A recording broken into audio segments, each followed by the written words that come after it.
Hello and welcome to PlayStation Grenade. If you've been around this channel for a while, you'll know that I love looking out for free-to-play games and the new experiences they offer.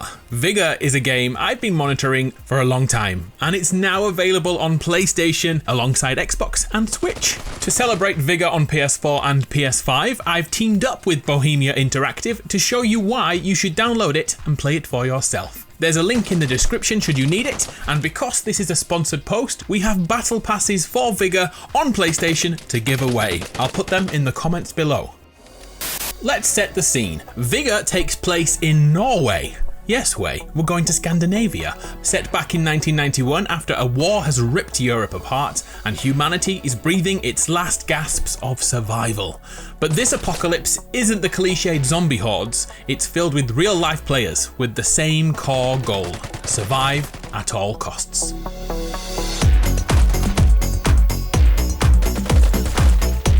Vigor is a looter-shooter in mechanics, but it's nothing like Borderlands. Vigor plays more like DayZ or Escape from Tarkov. And if you're getting DayZ vibes right away, then it won't surprise you that the developers Bohemia Interactive created that franchise too.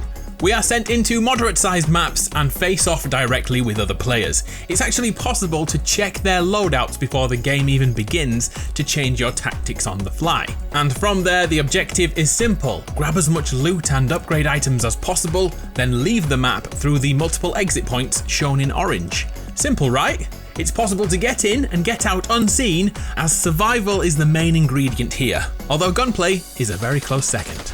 Well, let's spice things up. Vigor is ready to punish us all, because get this, when we die in-game, we lose all the items we are currently holding.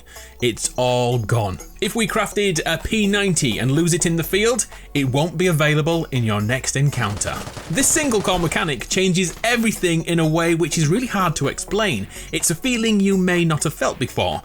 The risk-reward Vigor offers is something we don't regularly see in gaming. But as the term risk-reward tells us, the possibility of losing things is counteracted by the possibility of gaining so much. I personally took every encounter as an opportunity. If someone had a weapon I'd never seen before in the pre-lobby, I'd be sure to hunt them down and try and loot that weapon before leaving and taking everything home. There are other things at work as you do this, but the core loop is prepare for a mission by choosing your loadout, looting and shooting through that mission, finding extraction, and bringing home all your plundered treasure.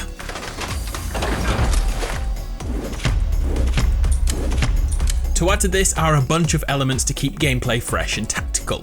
There are safe locations which require 2 buttons to be pressed at unknown places to access the loot. There's a huge container full of high-level loot which requires combination locks to decipher before opening. And FYI, your controller rumbles to signal the correct number in each column. The higher the loot rarity, the more likely other players will be nearby. So be ready to fight if you go for these things. The final crescendo of each encounter is a supply drop. And because it's Christmas right now, Vigor has called in a pro to drop off the final crate.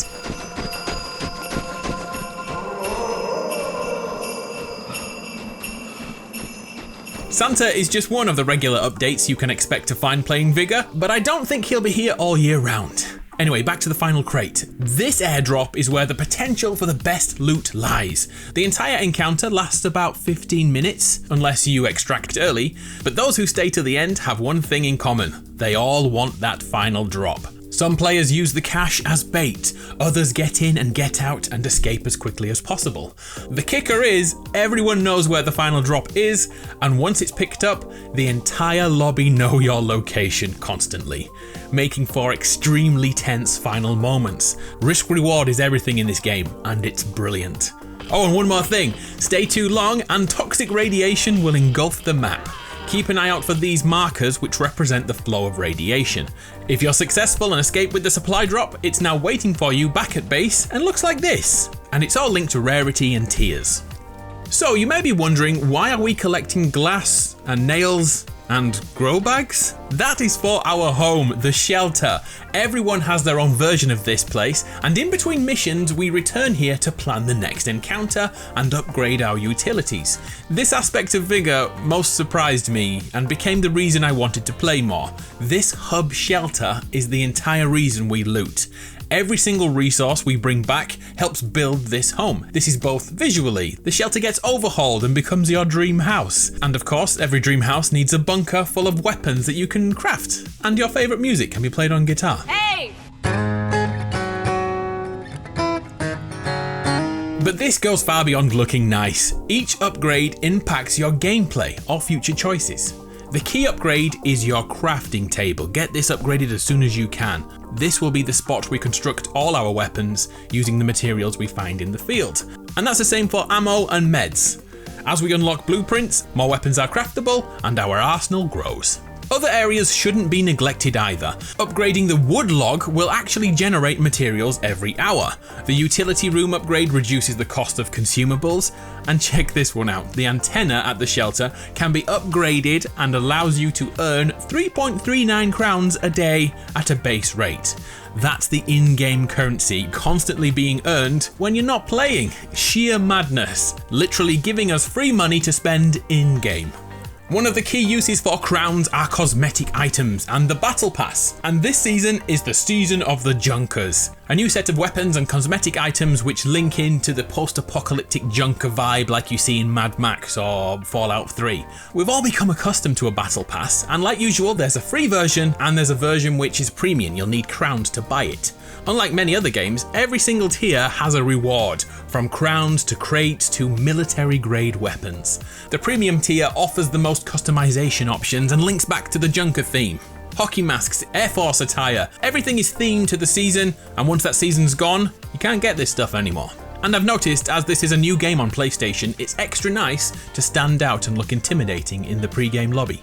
Crowns do a few more things in Vigor. At the start of each game, we can use these credits to insure our loadout, thus removing the risk we were talking about earlier. With insurance purchased, your weapons and loot are safe, even if you die in-game, and that includes anything you pick up whilst you're in-game. We can also use crowns to boost the drop rate and quality of loot in each encounter, including the final crate drop, upping the ante for everyone in-game. Hey, I don't want to throw too much your way, just know there's more to Vigor than meets the eye initially. The most recent update also includes nighttime variants of maps, and a whole brand new map to celebrate Season 6, Anakin. Anakin. I am terrible at speaking Norwegian, I'm sorry for butchering that word. We now have armor plates to take more damage in a gunfight, and new weapons drop every season too, like the RPK-74, which I'm still learning to control. Vigor keeps evolving and I'm excited to see how things keep moving forward. If you want to play with friends, that is totally possible and changes the entire dynamic of a battle. I've noticed that in duos, losing your partner makes survival so much harder. And in trios, you'll likely have a friend who runs off alone and gets filled full of lead. If they go down, be sure to take their loot for yourself. Some encounters can go by without fighting, which can make you rusty over time. I recommend trying another game mode, Shootout. This supports teams of up to 5 or standalone queuing if you prefer, and lets you practice your aim and typical fights you'll encounter in survival mode. The weapons are randomized too, letting you get a feel for things before crafting them in your home base. In just a single 10-minute game, you'll see more fighting than you would in 10 survival games, so this is a really good method to keep you battle hardened. Overall, I think Vigor offers something that we can't currently find on the free-to-play market, something which doesn't lean into Battle Royale and instead makes survival the core mechanic. At present, the PlayStation version of Vigor only allows PlayStation players to play against each other. Cross-platform isn't here just yet. I don't know about you, but that makes me happy that we're all equal and we know everyone is either on PS4 or PS5 when we load into an encounter. I'll keep you updated on if and when this changes, as I hear the Switch community around this game is pretty sizable. One day we shall play together. I'm Adam from PlayStation Grenade. Thank you to Bohemia once again for sponsoring this video and allowing me to cover it in more depth. Much appreciated. Hopefully you enjoyed this. I'll see you next time.